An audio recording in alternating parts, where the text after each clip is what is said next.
Hey, welcome back to Roll Move Repeat, where cardboard meets chaos. I am Sean. And I'm Sean, gold medal winner in procrastination. And and tonight, as you can see, Mandy's on vacation, so tonight's guests aren't just a board game partners, they are life partners. They started a co-op campaign years ago and somehow have still not rage quit. Oh my goodness. Please welcome a couple who have turned, for better or for worse, into a legacy game. We have game designer extraordinaire, Lindsay, and we also have the always impressive, always the spy, Ben. Oh my god. I'm never the spy. I don't even know where to start. I don't even know where to start with that intro. They're never going to come on this podcast ever again. There's so much wrong with that. All that. Take care of it after. Yeah. My goodness. So anyways, welcome you two. Thank you for joining us tonight. I really appreciate it. Tonight's topic, we're going to talk about like how to teach, or how Ben teaches and Lindsay teaches, what got them into board games. Again, like I said, Lindsay is a game designer. Her game will be coming out soon, and we will be bringing her back on when that comes out so we can pitch her game and talk about it at length. Ben is a master teacher. He teaches he's taught at PAX, he's taught at board game stores in Massachusetts. So it's really good to get the concepts from both of them on how things happen. Just please remember to subscribe, like, and comment.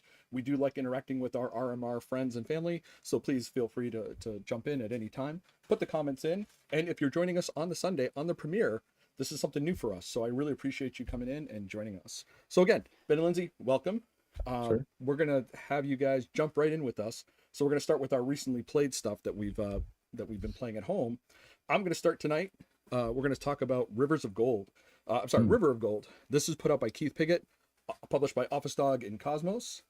This was a 2024 Origins Best Gateway nominee. So Sean C., I have a new Gateway game we're going to talk about later.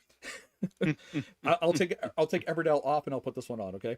And then 2024 Golden Geek Medium Game nominee. This is set in the Rokugan realm. And the way this works is this game is really, really pretty. I have one slight pet peeve of it, and I'll explain that in a second, but it's not really a bad thing. Basically what it is you are taking your boats and you're sailing them down the river. And as you sail them down the river, you're going to collect gold, you're going to collect resources to then turn around and sell them to different merchants and elders and things like that. And then as you do that, you collect points and influence, and at the end of the game, whoever has the most points wins. And it's a really, really beautiful game.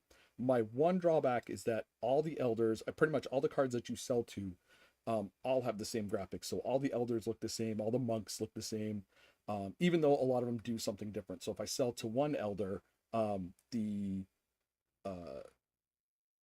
stuff I get, the influence I get and everything else goes on to different cards. Excuse me. So the problem is that I wish it looked like a different elder. However, everything else is so beautiful on this game. I love this game. Allison and I played it. We think this is a really fun game. I think we've played 4 games so far, and I only got it like a week ago. So this is such a fun game. I can't say this enough. Again, this is in the Legends. I said Rokugan. I apologize. I meant to say it in the Legends of the Five Rings realm, which Rokugan is part of that. I decided part of that realm, I guess you would say. So, and sorry if I missed it. What was the playtime on that? I'm just curious. The playtime. So the playtime is about. So Alice and I have banged it out in about 30 to 45 minutes. Our first time was about an hour and a half. Again, our first time playing. Yeah, sure. And the way, because this is going to tie into tonight. Normally, the way we'll touch on this later. I watch a video, like 1 or 2 videos, and then I will read the instructions. And then when Alice and I sit down, she'll also like look at the instructions as well. So our first, and just like anybody, your first playtime is always going to be a little longer because you're trying to remember the things and stuff like that. But now, it's Sean, such a fun game. When you're like learning how to play games and watching videos, at what point do you forget a major rule so that when you're teaching people later, you don't remember until halfway through? You're like, oh crap, I forgot this thing. At what point do you forget? I'm just curious. Because it happens like almost every game we play. Yes, I do. The problem is with that, and we're going to touch on this later, is that trying to remember every rule when you're trying to teach someone is really hard unless you're looking at the manual and going step by step with everyone. And again, we're going to get into that in a little bit later. But yes, I have. All right, fine. I'm going to Sean, let's turn it over to you. I don't want to get bashed right now. This is not bash this Sean tonight. Mandy's not here to keep you in check, so we're going to turn it over to you and what you've been playing recently. So let's kick it over to you. So Let's Go to Japan, a game that was designed by Josh Wood and is published by Alderac Entertainment Group.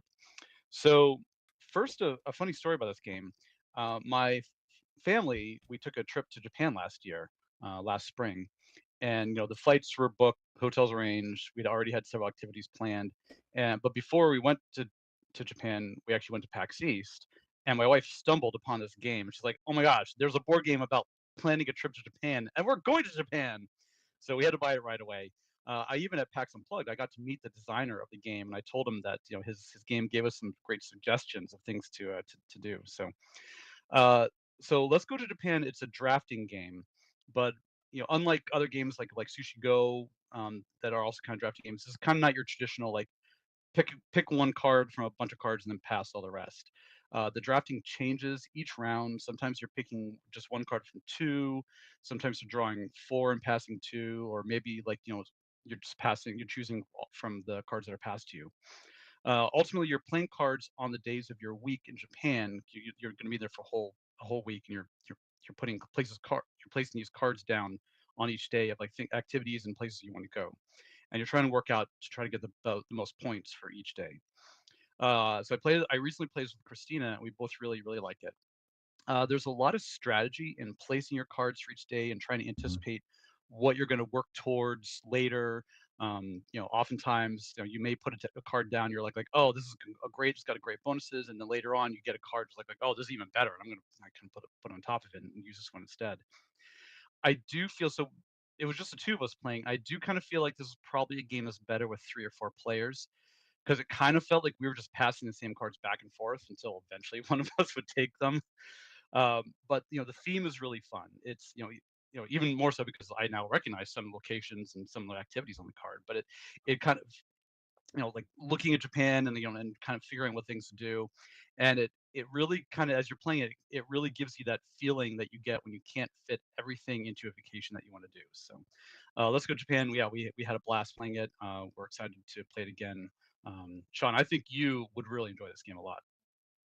I hearing you talk about it a couple times is something that I really want to give this a try. And just to remind you, remember when we were at PAX Unplugged, Josh Wood was walking around because he was talking about the next game that he was pushing out. We didn't get a chance to meet him, but he was there.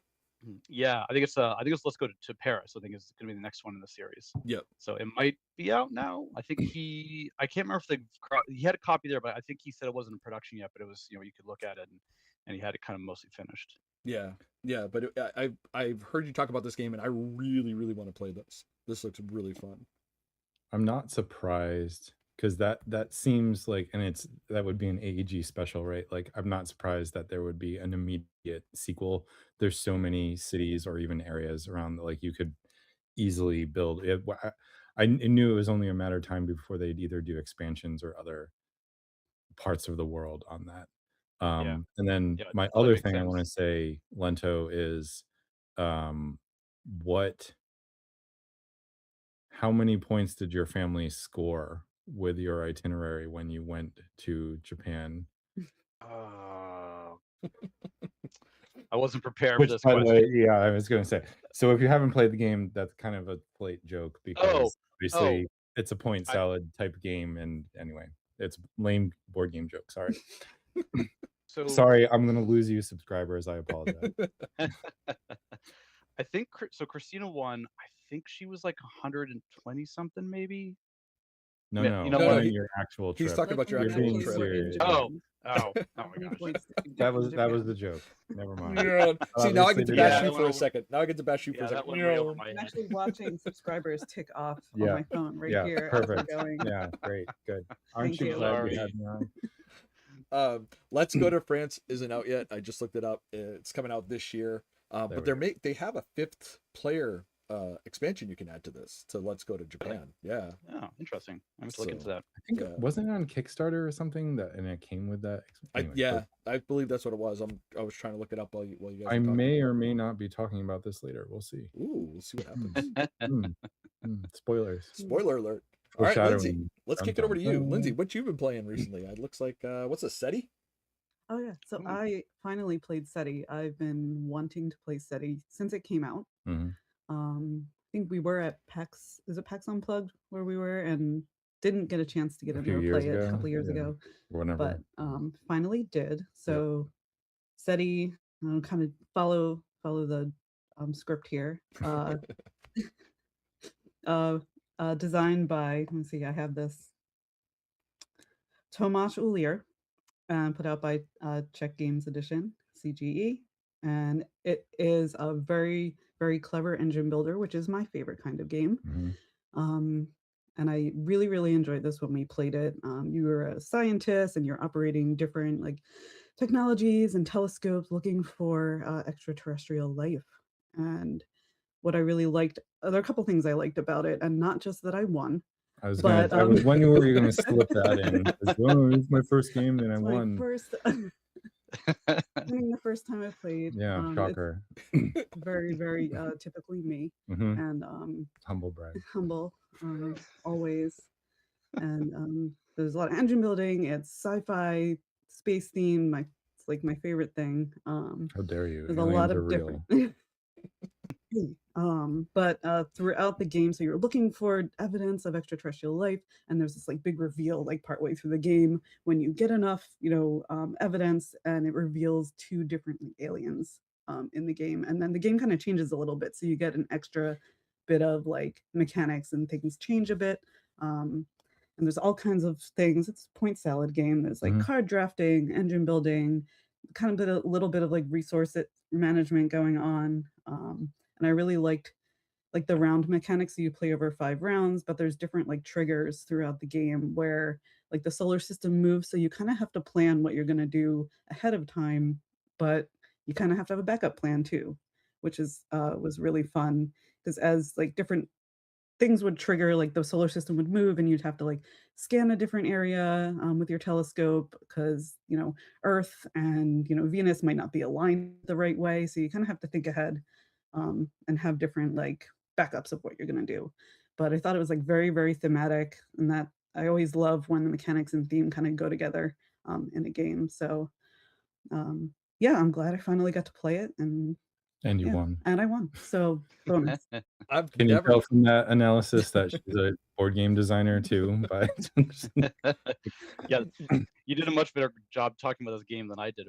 I was going to say two we've podcasts ago. never heard about this game before. Never at all. Like we haven't even talked about this. On the... Hey, I've got a 2-year-old, so I don't get to play games like ever. Yeah.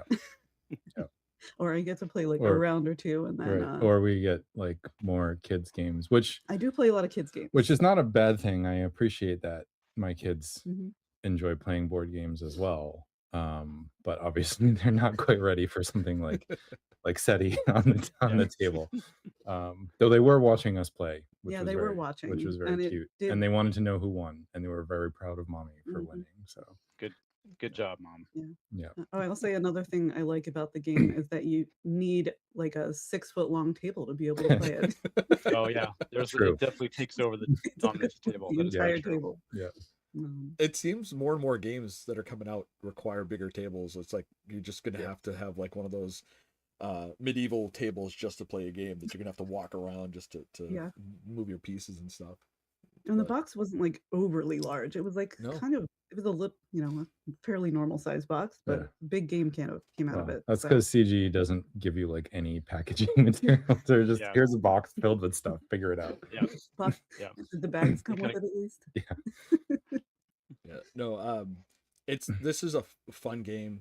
it's one of my favorites. I was about to say Sean. This is Sean, one of Sean's favorites. I'm gonna defer to him because he's played it more than I have. So I'm gonna let Sean kind of poke the questions if he needs to or wants to at this point to Lindsay, or do we just jump right to Ben's?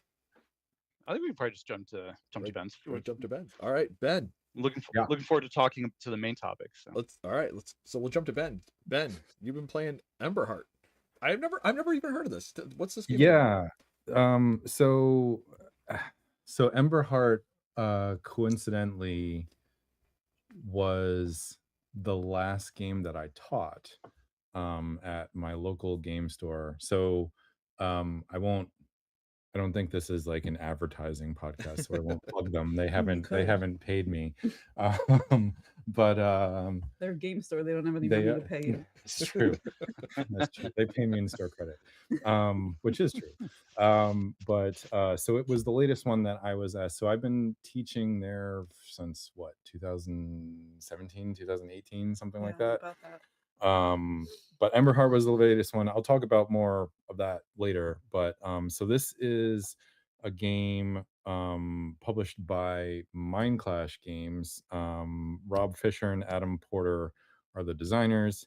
Andrew Bosley, if you know that name, did the artwork, which you can see right there is fantastic, like most of his, or not most of, all of his artwork. But if you don't recognize the name or publisher Mindclash Games, they're kind of known for gigantically overly complex worker placement games. Anachrony is probably their biggest, craziest, not their biggest, craziest one, but one of the ones that they're probably most famous for. Some other ones, Cerebria, Voidfall they've made, Perseverance, if you know that one, about like going back in time with dinosaurs, and there's like 4 parts to it and you can combine them all into multiple chronicles. Do we have that one? I do, of course, have that one. And take hours and hours and hours to play. But anyway, so Emberheart is actually they're they've decided that they want to become more approachable, because they're not necessarily the best pick up and play company. Not that their games are bad at all, don't interpret it that way. It's just more they're Heavy they're strategy. pretty heavy. So Emberheart is an attempt at like an easier air quotes easier to get in, because it's still, if you look at the box, has an 80-minute expected play time. That's if you know the game. It's effectively, in a lot of ways, How to Train Your Dragon, the board game. So the story is something along the lines of like, there's some dragon protector. You live on an island or in a kingdom that like lives side by side with dragons. People from foreign lands have figured out you have dragons, so they've come to try to poach them. So you are helping to prevent that. You try to do some rescuing from poachers. You are like kind of building up the defenses for the city to protect the dragons. You're maybe capturing and taming some wild dragons that live up on the mountain. And all of this is really just, to be blunt, kind of just a theme slapped on to a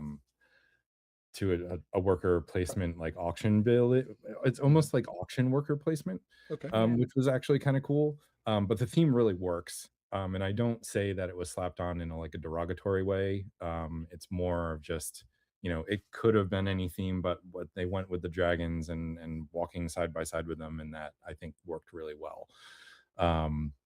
So if you're familiar, which I'm sure you are, but if maybe some people in your audience aren't, but if you're familiar with worker placement games, generally there's like, hey, there's a spot on the board where you take one of your workers and you place it there and you get that stuff. And you might be able to, another player might be able to go there, or maybe not. It depends on how many spots are there. In Emberheart, every single spot on the board, of which I think there are 6 different locations, if I'm recalling correctly, has 5 placement spots. And then there's 2 in the middle that are kind of just like, I don't know what else to do, or I'm desperate for resources. An infinite number of workers can go there, including multiple of your own. But really, so it's, and they're actually labeled 1 through 5. And what you have to do instead of just placing a worker is you have to place either 1, 2, 3, 4, or 5 workers on that spot. And then when it comes to the collecting resources portion that you would normally hit on a worker placement, it's actually counting down from whoever was the highest bidder, we'll say. So you might have placed the number of workers there, so you get first dibs on whatever's there. That might give you the dragon of your choice, for example, or or the hero that you would want to join your crew to make you better at XYZ thing. And you can like link heroes with dragons, and then that activates their passive powers or like end game points and stuff like that. It's all really essentially comes down to just making points, and that's fine. But I just thought it was kind of cool, like mixing all that together, and the bidding part. And, it's not like traditional bidding, like, hey, I'm gonna pay $5 or $10 or anything. It's just like, okay, what workers do I want to? And there's another thing to think of here too. So there's 4 different types of workers. So there's regular grunts who can do any job, but they only work for you on that round. Once you use them, they're gone. And then there were wardens, there were rangers, and there are scouts. So they can only go to certain spots on the board, but they become like kind of a permanent part of your crew. So it's also about finding that balance of like, okay, I can put a lot of people here, but they're all going to be grunts and only one worker. So like, yeah, I can get that, but I'm going to lose them next round. And then like, am I going to have enough resources to keep doing what I want to do, keep my engine going that way? That was a very long-winded talk Like you about taught it. us the game. Well, I so think I know how to play now. so these are the types of details that I try to remember, by the way, to kind of transition into teaching. Is like, it's really hard to remember every single detail, and to be fair, it's been a couple weeks since I taught this, so it's not as fresh on my mind. But I've always had a weird, I won't say photographic memory when it comes to board games, because that's weird. But when it comes to rules and remembering them, I seem to be pretty good at it. I can't remember when my father's birthday is, which is true. You can ask him. He doesn't remember when mine is either, to be fair. I know when my kids and my wife's birthday are. Well, it took me a couple years to get yours down too, so I could. It's also true. But All I right. can remember rule sets for games that I haven't played in 10 years, and it's like, oh, okay, yep, I'm good now. So the rage quit is coming. Is that what you're trying to tell me? Like I might have to change this again. Maybe. This sounds like a really, really cool game. Like it sounds like It something is. that I would really enjoy to play. It was full all day. So the way where I teach works, you have to sign up ahead of time. There's like an online sign up, and there's different time blocks that the organizer sets up based on what and I'll put it this way: no group that I taught finished the game in the hour and a half that we were allotted to teach it. Some groups move faster than others, and we can talk about this more as we get into like how you deal with teaching. But the overall response of all the people, which is always satisfying as a teacher, was very, very positive. To your point, That's awesome. Sean, they were all excited. Some people didn't know what to expect going in, which can be fun part of teaching, but they all were like, yeah, this is really cool. And it's always a super compliment to me as a teacher when I see those people later on in the store walking around with a copy of the game that I taught them. And I saw that a couple times with this, so that was very cool. Great. So let's transition right to it then. Let's transition to our topic. Our topic is so the special guests are how to teach. Technically, it's going to be how they teach. It's not going to be like they're not going to teach you how to teach, but it's going to be how they teach, how they learn, and stuff like that. So let's transition. So I know Sean, you wanted to ask a question to start off, so I'm going to let you kick it off here, Sean. Yeah, and I figured we'd kind of start kind of like, pulling back a little bit, kind of in the beginning. I mean, we'll definitely get into teaching, but like, obviously you enjoy board games. Both of you guys enjoy board games. Ben, you teach them. Lindsey, you're designing your own. So what, just as kind of like you're starting of your history, like what got you started with board games? When did you kind of get into them? When did you really get passionate about it? Do you want me to start? Yeah, you can start. I think there were a few people. One of them I might have shared an office with briefly, who may or may not be in charge of this podcast. We may have all been there. that I think brought in Ascension one day and was like, "Hey, I met the designer of this game. It's kind of, do you know how to play Magic?" And I was like, "Yeah, I used to play years ago." And he's like, "Oh, on lunch, let's go play it on lunch in the basement." And that for me is kind of what got started. We had a really great crew of people that we worked with. And I know I've heard you guys talk about this on other episodes, but you know, some of those lunchtime board game ventures.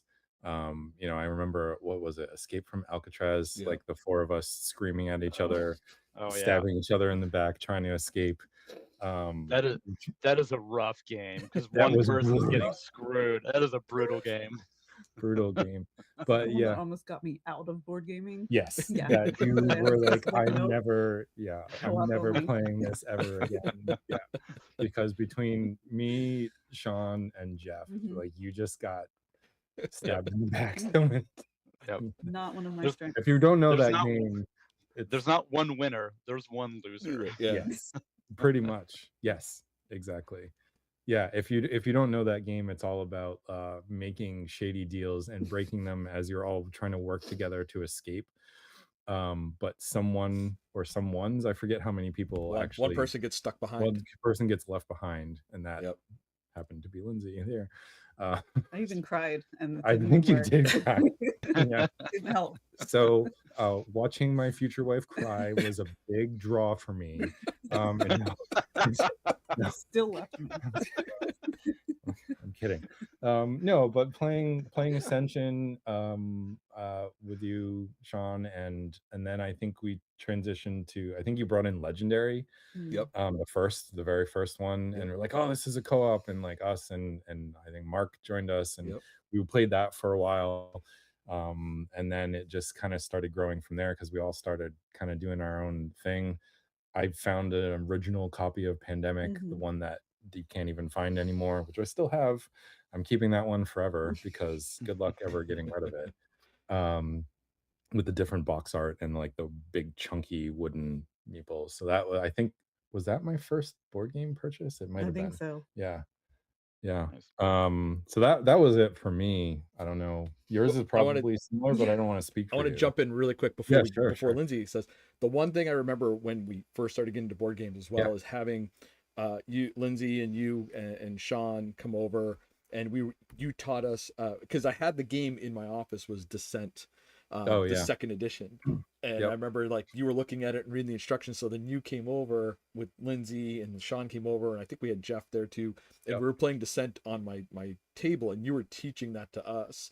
So I Yeah. still have that as a vivid memory, because I also remember you screwing us up and bringing people in the back room after we already cleared it. Like, how did things appear there? But you're like, no, it says right here Yeah. in the rules. Well, that's Um, what happens when you try to learn the rules on your lunch break. Yep. I was like, oh, we could probably play this afternoon. Yeah. I'll figure it out. Yeah. But yeah, I which was actually kind of good point, how I kind of started being like, oh, I kind of like this. It's like being a DM without the pressure of Yep. coming up with the story yourself. you No, know? yeah, that's a good analogy. So sorry, Lindsay, I didn't mean to cut you off, but I'm going to kick it back to you now. So the question to you now. Yeah, I So- think I had kind of a similar, start in it. Yeah, it's almost like we work together. It's almost like we were hanging out together every single day, Yeah. all of us, Mm. all having similar interests. Oh. And, imagine that. But yeah, just it's an interesting thing because I was always like very interested in board games because there was like a board game club where I went to college, and they always played at night, and they always played like in the campus center, and like everybody and I was afraid to go up to them. And I think that was like a big mistake because Mm. board game people are like the friendliest, nicest people, but I was like very intimidated. So I was never able to like scratch that itch of getting into it. But finally, like, bringing it, like learning Ascension, I was like, wow, like I love this. It's so like engaging for my mind, and it's fun. And even if I don't win, I still like it sometimes. And they don't always make you cry. and I don't always cry. I've cried at board games too. But, like, Allison made me almost quit a board game once. Yeah. So but it's just I love like just getting fully like immersed in a theme. So like games like Pandemic were really great. Mhm. One time I think at work in the basement, we played like Shadows over Camelot. That was one Yeah. of the first games like I played. That might have been But the first one you bought, actually. I did. I remember I bought 2 games Yeah. for my first games. I got Eminent Domain Oh yeah. and Shadows over Camelot, Yep. and those were really good purchases. Yes. I have to admit. We still have We both of still have those. them. I'll You never know, get rid of Shadows either what is because that, like good luck finding it again. 15 years later, we Yeah. still have them. Yeah. But just that, like, that's kind of like what kept me going and what got me very like passionate about it, and just all the different designs and the different art and like the immersion aspect of it and being with people aspect of it. hmm It was, so you mentioned Shadows over Camelot. Playing with you guys prompted me to go out and buy that game. Yeah. I love that game, and we, as a little bit of a backstory. I'm sure it had nothing to do with the fact that you won. Maybe a little bit. More the fact that there's actually, that can be that person that can screw everyone else up, and that just happens. Gee, to be who me. did that end up I don't know being? who that was. I don't know anyone in our group that is No, like no, that. no one plays like that at all. Ben's a spy, except Ben's a spy, except it's always me. Well, that was like part of our, like, we always were looking for games that like 8 people can play, and Yeah. that is not easy, especially No. with like when there's not a lot of downtime like between it, where you get very, very bored. Yeah. But a little bit of the Shadows backstory. was one of those games. Yes. Yeah, Yep. a little bit of the backstory for between Lindsay and I. We used to do, we still do on our own, but we used to do Extra Life together, which was raising money for the Children's Hospital Networks, and they have this one day a year where they play games all day for 24 hours, and that's how we got together one day and started playing Shadows over Camelot and a few other games. And Ben was there, Mark was there, BDX was there. It was a lot of fun. We played a lot of games, a lot of game playing. But Shadows over Camelot was that first game that you guys got me into. Because, and like, again, I jumped in later in the game and it was really fun to play. And I was like, I have to get this game. And like you said, Ben, it's not available anymore. Like it's hard to find. Good luck. And for If some anyone, reason, if this sounds interesting to anyone and you get a chance to grab a copy, grab it. Yeah. Because your game group will, well, I won't guarantee you'll like it because, Yeah. but give it a shot. And if you don't like it, you'll be able to sell it really easily. Yeah, pretty much. But that was the thing, is like someone was selling it online and I was like, and they were selling, it wasn't like $200-$300 like you normally see. It was like $50 and I'm like, I'll take it. Yeah. And so now I have this game that you can't find anymore, and it's put out by Days of Wonder, and it's amazing. It's a really fun game. And they always do a great job with their components. And anyway. Yeah. I mean, can you tell I'm a board game nerd? We're all board game nerds. That's why we're here. Yeah, fair. You kind of answered my questions about like what were your gateway games. Sorry. No, it's fine. Like this is great. Like I I can love answer them hearing again. We want this runtime to keep going. I love the fact that, and we've mentioned this on the podcast before, that we had a really great group of people that we worked with that all had a similar interest in different things, board games, movies, and things like that. Ben and Lindsey, we worked all together. Ben and I shared an office, and we all got of together. you were at our wedding. And we were playing board games at the wedding too. Yep. So this is how still holds as the most fun wedding I've ever attended. Yes. Oh, thanks. Yes. Don't tell your wife. Yeah. So just the heads up. She'd probably agree. Just for the audience, Ben and Lindsey got married and they had board games at their wedding, which was amazing. And we played, was a 12-player game of Skull. So it was such a fun time. So this is how like we all got together and started playing board games, and we've kept this friendship going, and this is an amazing friendship that I am truly honored to have, even many years in the future. So I really appreciate it. But now let's out of the sentimental stuff. Let's get back to it. So I'm gonna kind of take one of Sean Lento's questions that he and I had discussed, but How like, dare you? I'm sorry, dude. We're not supposed to have a trader on the podcast, Sean. Come on. Jeez. I should have seen it coming. Right? This is Formula D all over again. Like you mentioned your gateway games, but like when you were talking about new board games, like when you talk about board games, like what draws you to buy a new board game? Like what is something that you look for when you look to get a new game? Obsessive compulsive? No. Fear of missing out. Yes. Yep. FOMO FOMO. is sadly a real thing. It's gotten better. I feel like Kickstarter was really bad for me financially. Do you want to share how many games we have? No, I do not. Lindsey, I please do. technically know the I'm count. waiting. No, Lindsey, I am letting you know you're allowed to do that. This is like therapy, so you're allowed to share here. Jeez. The last time we counted, we had gone through maybe a quarter of it, and we were up to 250. like 250. Yeah. So math. That might be closer to half. Yeah. Okay. I would At say least easily 500. Dang. Yeah. But Ask my me attic now how shame. many of those we've played, because we have 3 young children, and that number is much smaller. instead of a wall of shame, it's like a storage unit of it's shame. yes. Yeah. A warehouse of Not shame. something I'm proud of. And that is actually a problem, because I see so much potential in so many, like, oh, that would be super cool. That would be cool to play with our kids, or I think you would like that, or I think Sean would like that. I think Mark would, or Bidiak, or and I think of other people when I see these games. I'm like, oh, I should grab that. And like Stuffed Fables, which is right over my shoulder here. Like, I bought that before we even had kids, knowing that we were going to have kids, and I wanted to play it with my kids someday. I still haven't played it, but it's there. Pulsar, which is up here, is a very weird dice rolling space game where you have to find, is it the median or the mean? Yes. Like, you That's roll the like map. 5 or 6, and you have to find the median roll on your dice, and then like use that to. I And love I was that like, game. and so you love math and Bidiak. And I was like, again, never played it with Bidiak, but I have it because someday I'm gonna play with it, because I know he's a former engineering student, right? So for me, a lot of it is, and I buy stuff that I think is cool too. Lindsey doesn't really like dudes on the map type games, but I buy them anyway because they're one of the only ones I can consistently beat her in.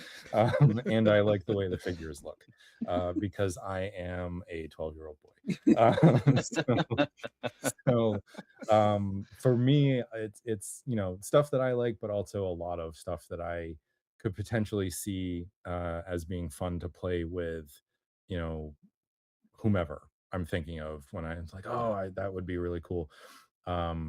And funny enough, to bring it a little bit back to teaching, when I'm teaching a game, I try to be really descriptive to the people coming to sit at the table, especially before we had the system in place where people could kind of look up the games and sign up. It was kind of just more like free for all. You just show up in the room, and if you get a spot at the table, I'm sure you've all been to conventions that some do that, some you have to sign up. So it used to be just like first come, first serve. So you'd have, I don't deal with it as much anymore, but you'd have a lot more people coming in that know nothing about the game. So I would always try to do at least a little bit of research. Well, that sounds like I don't do research before I teach a game, but read up on like what type of game it is, or I'll relate it to maybe like a popular game that a lot of people have heard of. So anyway, that's kind of how I pick. You're by far less games than I do. Very discriminating. Yes. In my purchases. Yeah. So same question to you. What, Sean? Same question to you. So what draws you to a game? So I very, very like theme heavy. I like when games with their theme and mechanics, like I like when they match. So I'm looking for like specific, like, I don't know, ambiance. Yeah. So like kind of this like combo of like, I'm like, all right, well, is it worker placement, resource management, or like engine building, and does it have like a really cool theme that I'm like interested in? So I'm looking for something like pretty unique. And it's not necessarily like this game needs to play like no game I've ever played before, because there's like definitely something appealing about like familiarity in some ways. But when it's, I can really like get that immersion. I keep saying that a lot, but like that is what kind of like will make me buy something. So I'm looking for like interesting art, interesting, a mechanic that I will win the game guaranteed.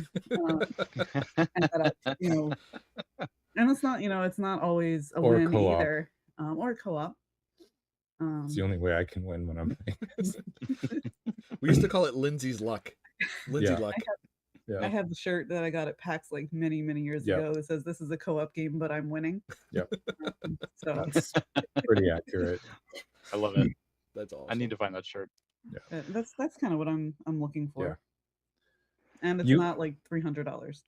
Yeah. Unless I buy What's it. the most- And you can buy it. I mean, Return to the Dark Tower, I would say, Yeah. I was going to say, is That's- not any of those general genres that you like. It's thematic. It is very thematic, Yeah. though, and it is I feel like more. I'm in it. That's like one of the only dudes on a map games that you like, but probably because it's co-op, Yeah. and so you don't have to fight me on it. Yeah. If you've never played that, you definitely hits should. one, like it's the thematic part of it Yes. is very like that. Yeah. Is very interesting. Yeah. It is interesting. But also not a cheap game. No. That tower in the middle. So Fun spitting so out kind of- skulls. So kind of along those lines, then, Yeah. are there like specific types of games that you like to teach? And kind of like thinking about like kind of the games that you like enjoy getting, and like is there like one game that's like your absolute favorite? Like I love teaching this game. You just have so much fun teaching it to people for whatever reason. I will think on your second question as I answer your first. So one thing that I kind of like about kind of being like I guess a freelance a freelance teacher of games. Hey, look, lock up. You're shifting me into a transition. Yeah. Is for the local game store, at least, I don't get to pick the game at all. I'd get a call or a text message, and it's like, "Hey, Ben, are you available on this day to teach this game that you've either, some of them I have already in my collection, and some of them I've never heard of, and I have never heard of again since I taught them." And That was it's actually one of my follow-up questions, because I was actually kind of wondering, like, do you get to like choose, or like in these? yes and no. Yeah. So Lockup, which happens to be on the screen right now, when I taught at PAX Unplugged, so that's by Thunderworks Games, very cool company. Got to meet the owner, Keith, and have a sweatshirt from them too, which is super comfy, so thanks to that, Keith. They were like, "Hey, here's all of our games, take a look at all of them, and then we'll talk to you the day of the convention and see which one you're comfortable teaching."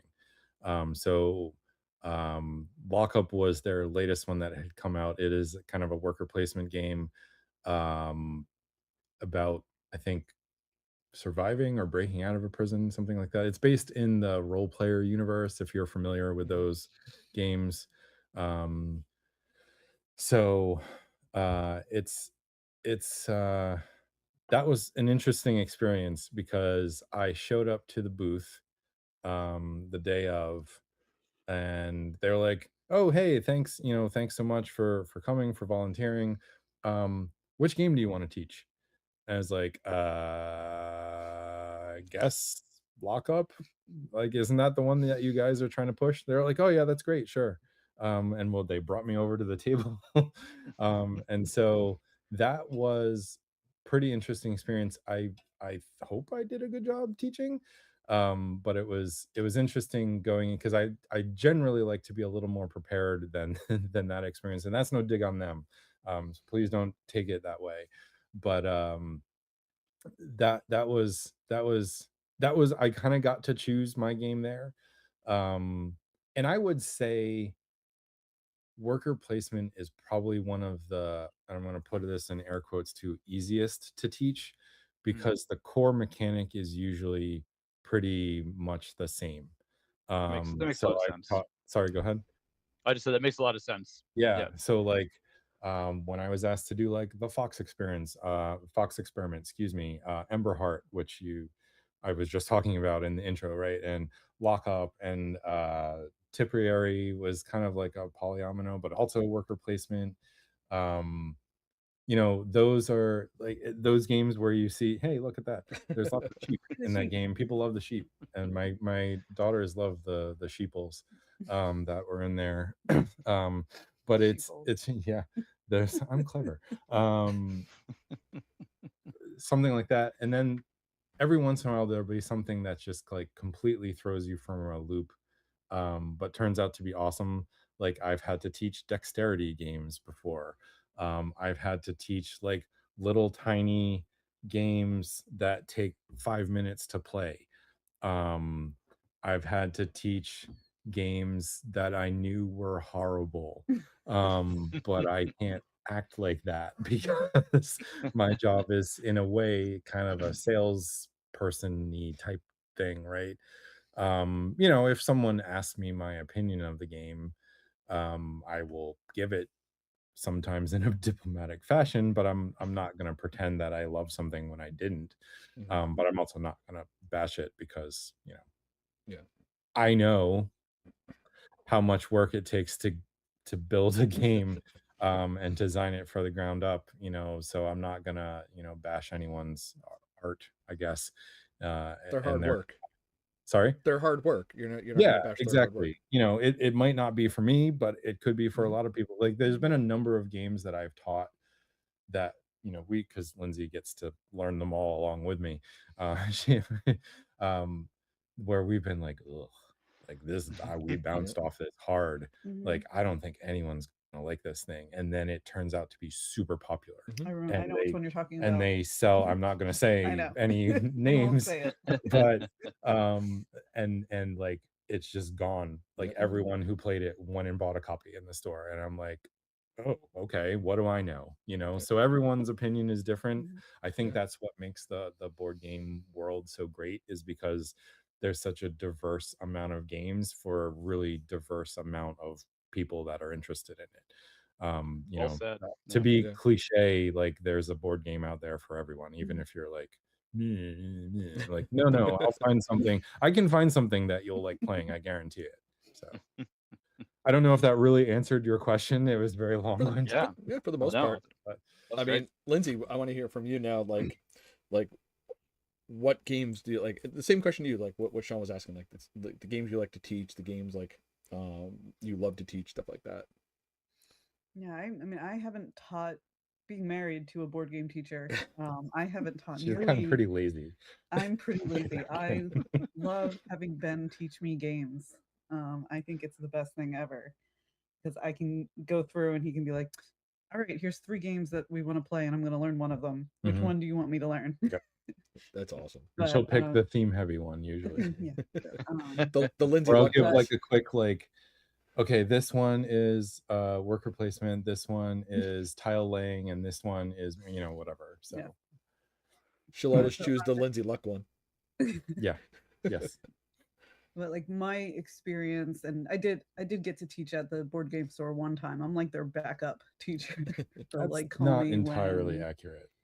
Well, I think they know that like we have to find a babysitter if we were both there teaching. True. I think it's like a. But you've also taught your own game. And I was gonna say, Yeah. my experience is teaching my own game and teaching it in so many different ways because, like, when you're pitching, you basically have to teach it to a publisher, or when you're at, you know, an unpub table at PAX or any other convention, you're teaching it to people who are probably going to give you really, really bad feedback to your face. So you better teach it quickly and teach it well.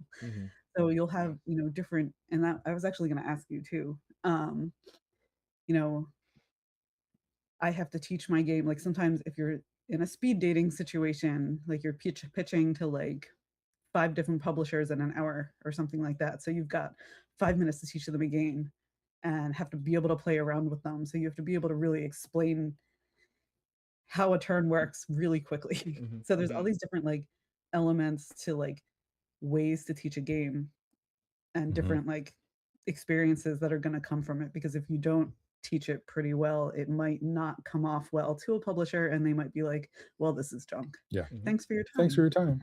Yeah. or if you're teaching it to a bunch of people who are really analyzing every single like bit of it on pub to give you feedback, and then they're filling out a feedback form afterwards. So teaching and being able to get people to play in a quick amount of time and get them going, and then being able to teach other parts of it as you go, so just enough to get them started and then be able to play through it. And that's what thinking about, Yeah. you have an hour and a half, right, to Yeah, teach a but game, there's so still a like lot of, I totally understand the pressure. It's a different type of pressure, but like people are there that they want Yeah. to play the game, right? They don't want to listen to me blather on about Right. whatever. So Yeah. So like, do you do like part of it here's is, yeah, go let's ahead. get going, like here's Yeah. here's the end goal of the game, Yep. here's the, you know, here's what you do, here's what all the different things mean, this is what you do on your first turn, and let's go. And then I'll tell you, kind of reveal things as you go a little bit. No, I don't teach like that. But it's a different Yeah. scenario. So I get why Yeah. you would have to do Yeah. that in So your that's kind of situations, how though. I will do it. And like, and sometimes when I'm learning a game, and it depends on the kind of game that I'm learning, like the type of learner that I am, like I need to know what my end goal is. Like, all right, what am I trying to do here? And like, then I also need to know like what every single thing does. Yep. And how a turn works, and what do I do first? Like, what are the different like parts of the turn? Because if I don't know like where I'm going, I get really lost, and then I usually spend an entire round, the first round of the game, not knowing what I'm doing, and then eventually it clicks once I'm able to Yeah, and do you'll that. still win somehow. So Sean, whenever we're teaching games to Sean always has one question after we go over all the rules, which Oh, yeah. almost gets It's him knocked out each time. But Sean, do you want to, so like say Ben just taught you this game, what would Yeah. be the question that you would ask him? Oh yes, my question will always be like, Sure. Ben, I wasn't paying attention. Can you repeat all of that? Yeah, absolutely. That's my running joke with Sean, and now he knows it's coming every time, and I'll like raise my head, and he'll be like, I'm gonna punch you. So now I had to find new clever ways to ask the question or say other things. So if I may, though, that actually makes me think of like some of the challenges of teaching. And I don't know if this was going to be one of your questions anyway, but I have definitely encountered people that are like that and are not joking. That one was probably a hard teach. That was a very hard teach. Speaking of hard teaches, Merchants Cove. I love Merchants Cove. We actually know the designer. Lindsay knows him pretty well. He play tested my game a He bit. did. And they Nice. became he and Carl and Doug. They did what was the first game they did together? Kapow, if you're Yep. familiar with that. Very If you know Perch, that's Yep. Doug. He made right back Perch. Yep. Merchants Cove is Carl. Unfortunately, I think that company went under. Yeah, they did it now. That's they why did. Carl went over to Inside Up. Yeah.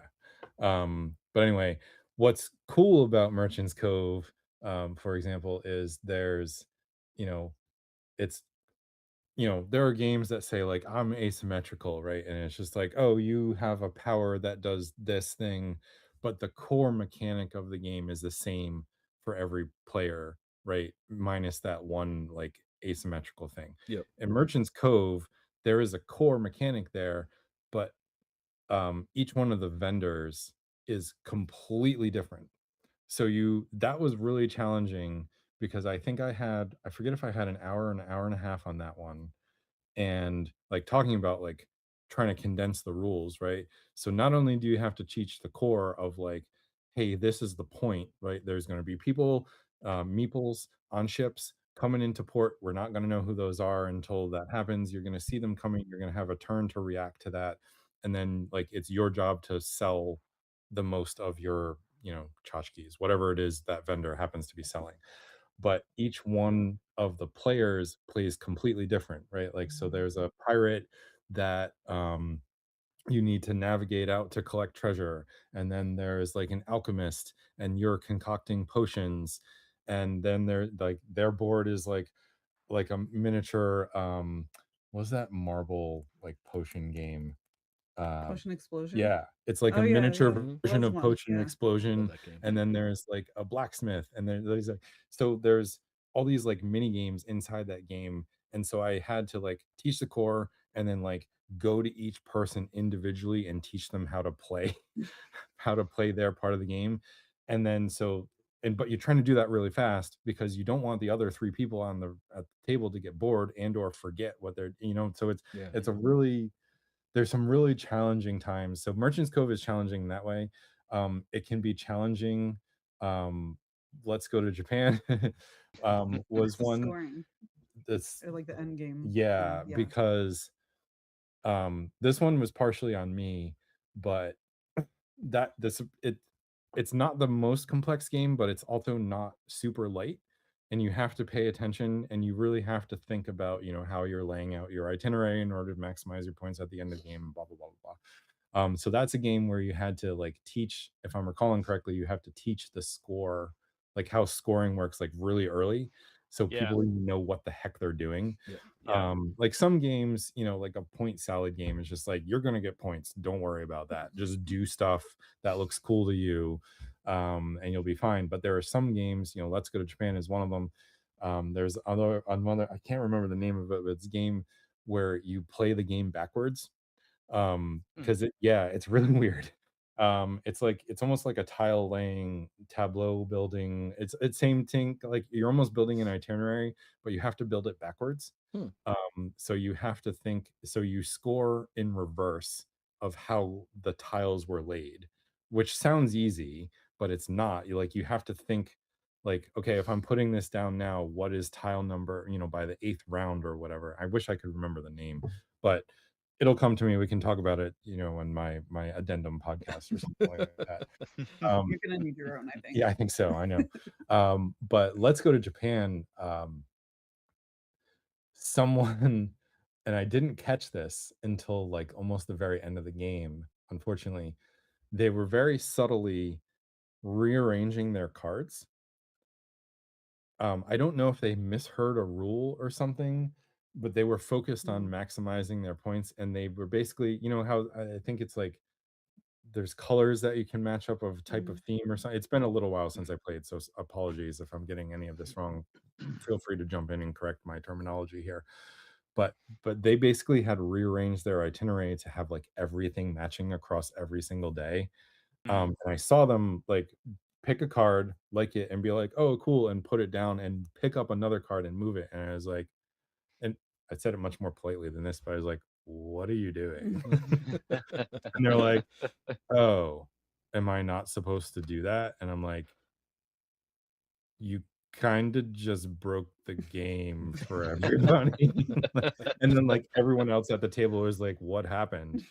And unfortunately, I've never seen that person come back. So hopefully I didn't like ruin their, and they had never been there before, and hopefully I didn't ruin theirs. So sorry, You just person. ruined it for that one person. That teacher Ben was the worst. I'm never coming back here. Seriously. But He called me out. so the challenge is for teaching, right? So not only do you need to know how the game plays, but you need to be able to dissect down or extract out, however, whatever turn phrase you want to use, like to the point where it can be approachable, because there's a whole gamut of people that come in too, right? Like there's heavy people that by the end of my second sentence are telling me how to play.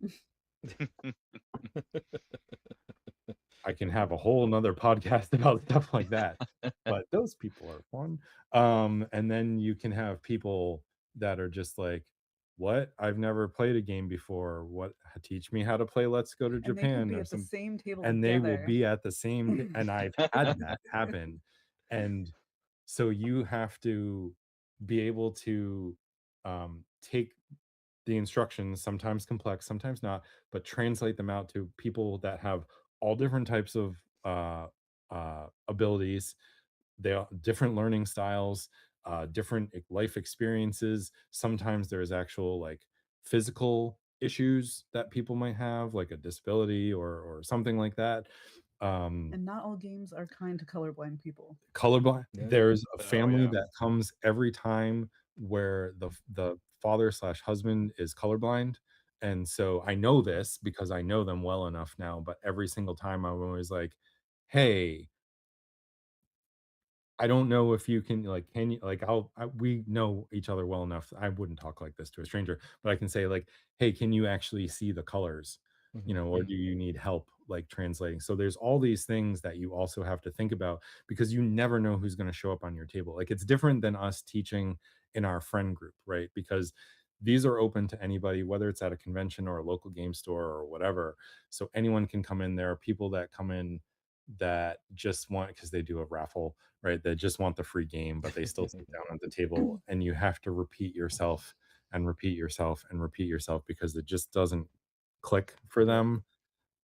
Every game I've ever taught that person, I don't know why. But yeah, it sounds like I'm complaining, but I keep coming back. So I must really like some part of it.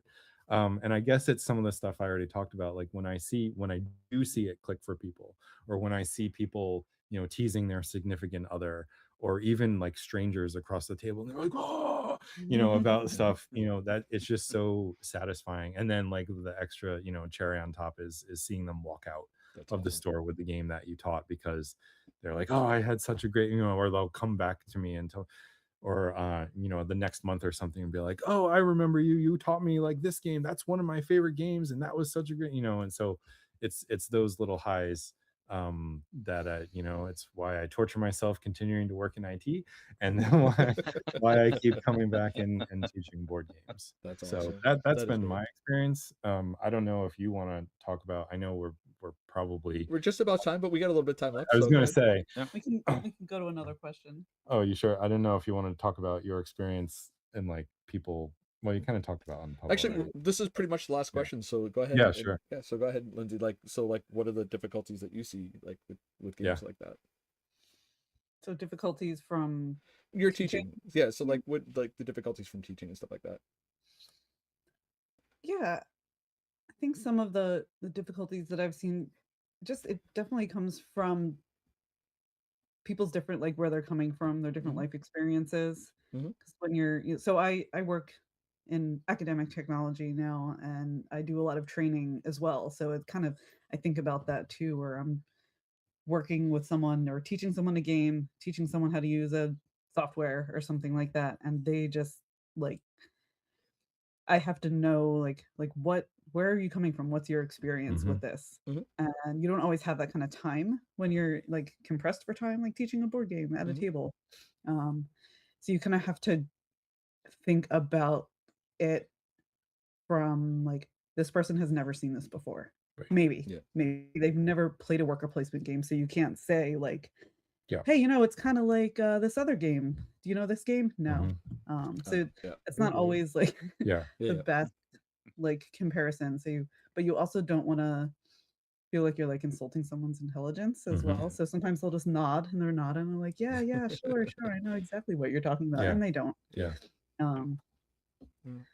So, thinking about like breaking things down into little like pieces, but you can kind of ask people, I guess you can ask questions at the beginning, like, Yeah. hey, how I many, check in with my what's your groups a favorite? lot. Yeah, what's your favorite? Anyone what's your have any favorite game? Anyone questions? have any Yeah. questions? Mhm. Where, I know I just threw a lot at you. Yeah. Yeah. But like in my experience, there are a lot of like highly critical people out there, and you have to, even teaching a game that's not yours, it can kind of still feel like, well, they don't like it because of the way that I taught it, and you kind of have to have a little bit of a thick skin about that too. Yeah, that's true. Be like, no, they're not. Maybe that's just my own insecurities talking, but like, be like, well, they're not judging you as a teacher if they don't like the game. Like, it wasn't you necessarily. Yeah. So there's that part of it where, it is really rewarding when like people are having a good time and you can see them really getting into things, especially when it's your own game too. That is extra good. But conversely, like when it's just really not clicking and they're not like not getting it, not having a good time, that can kind of be a challenge too. But you just kind of have to keep rolling with it. You just keep going, keep moving, and keep trying. And yeah, that's how I feel about that. There you go. Yeah. I hearing about the thick skin and everything else, like I know it's easy to have fun with the people that you know. Like the four of us, we all torture each other and stuff like that because we all know each other. I've never been mean to anyone in my life. Never. Not even Neither once. have I. Not I even don't. once. You know, I've always been really nice and polite to everyone. No, that is a lie. You crashed my dang car before I could even start my race, and I am gonna be bitter about that for the rest of my That was the That greatest mental. moment.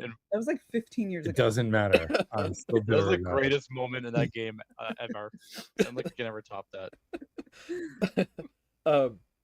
But like, Don't trust Sean. don't trust me. That's my advice to your audience. But you know, hearing like feedback from strangers can be a little more harsh because again, you're you know, especially on you Lindsey, when you're creating and designing your own games, like you're hitting this feedback, and you know, you might get a bunch of feedback you weren't expecting, and that, you know, kind of probably hurts your ego a little bit, I would imagine. But you know, always know that you have a group of friends and a group of people that are always around you that will always support you, no matter what the criticism and the feedback that you get, because you are an awesome designer. I've played some of your games and they are amazing. So I cannot wait to have you back on to talk about your game when it fully becomes published. And I am really excited. I cannot wait for it. That is something I am really looking forward to. But we are up against the time right now. I want to thank I want to thank the spy. I mean, Ben, for coming on and talking, and never the spy. And Lindsey, the designer extraordinaire that she is. I am really looking forward to having you guys on again. I regret everything. Thank you for joining us tonight. Sure. From Sean and I, thank you again for joining us. I have a new closing line. It says, "May the roll of the dice be ever in your favor." Have a good night. We'll catch you later.